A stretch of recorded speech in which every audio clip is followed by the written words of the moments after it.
SoFi is a company that acts as an online bank. They have a variety of financial services that help you save or invest your money.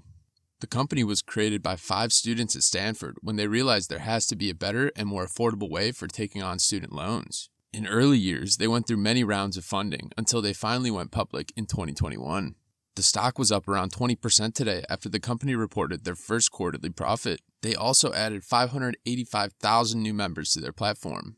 As the economy gets tighter, they may have more people looking to get personal loans, hence their increase in members. Something to consider is how they do accounting for these loans. We can see personal and home loans are classified as loans held for sale. This means that by collecting interest for the time being, they are hoping to sell those loans at a later date.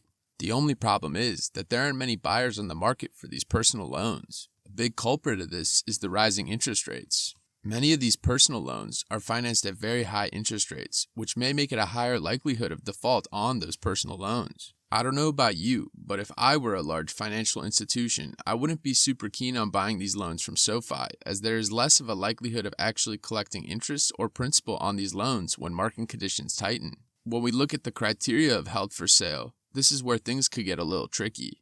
As of now, the company follows all the criteria, but if they were not able to find a buyer, then the company may have to reclassify them for something that they do not intend to sell in the short term. This $10 zone is very important for SoFi stock as it marks a demand set by the initial public offering week. Interestingly enough, we see that ever since price got below that point, we have seen rejections step in. This creates a long-term break and retest to the downside. The stock will need a definitive move above this level, preferably with 2 weeks of consecutive closes above the $10 zone. We can see what happened last time the stock flirted with getting above that key zone.